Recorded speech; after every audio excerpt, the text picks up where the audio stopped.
You want to drill relief holes? In just a couple of minutes, this small room is going to be deliberately blown up. We have the bomb squad, the Metro Arson Strike Team. We have people from the UCSD Burn Center. We have hazmat, of course. For hours, they've been building, wiring, setting up sensors and monitors. And this one goes from 410 to 500 degrees. All to show first responders and the public how dangerous it can be to make honey oil. Looks pretty good in there, actually. It's like the new methamphetamine back in the 1980s.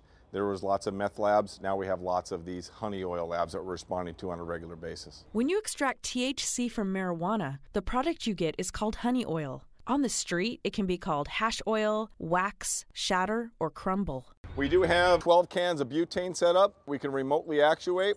We have a dummy inside who's doing the extraction. He's got temperature sensors. And the people that are actually extracting it, not only is it dangerous to them, but it's also dangerous to where they're living. So if they're living in an apartment complex and it starts a fire and guts the apartments in, it's a huge problem. You guys are ready to button this up? The point of this today is to show just how damaging and dangerous butane extraction of honey oil is. It's part of a series of tests over the past year. Everything is recorded, documented. We're trying to simulate a real extraction with a real person here with temperature labels on the clothing, under the skin. We have blast sensors that are going to be located outside with temperature sensors outside also, and we'll be able to remotely activate this butane. How do we use this site?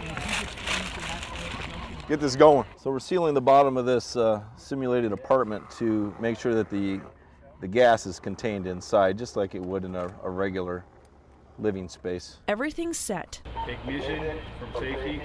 You good? Ignition good. The observers go into a protected bunker a short distance away. The monitors are recording. It's right behind me and we're ready to go. And the butane ignites. Like it might in a honey oil drug lab.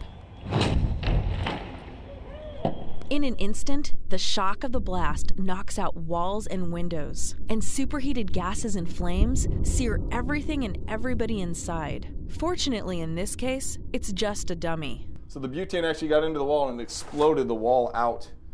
This chair is fully melted, and this guy would have lost probably all the skin on his chest, arms, and legs right here. The people that we see here at the burn unit usually have deep partial thickness or second-degree burns, or full thickness third-degree burns. And so we're just going through all of the little areas. So you can see here on his stomach, his clothing might have protected his skin a little bit. We're seeing people now who come in who were not directly in the path of the explosion, but are secondarily burned in the structure fire that ensues in these homes. And these tend to be very badly burned people. So it might be a relative in your house, grandmother or grandfather or a friend who's not even in the process of what you're doing, who ends up getting severely burned. Scorched. You see how thick this plexiglass is. Using butane to make honey oil can be dangerous. Look for the butane cans. They look like this. That's a clue. If you suspect something, contact law enforcement. Yeah, overall, I think this was a day well spent. The results speak for themselves, and I think we're going to end up saving a lot of first responders' lives and creating awareness for the public. If people become aware of the dangers, then this demonstration will have had a powerful impact. In the County News Center, I'm Suzanne Bartol.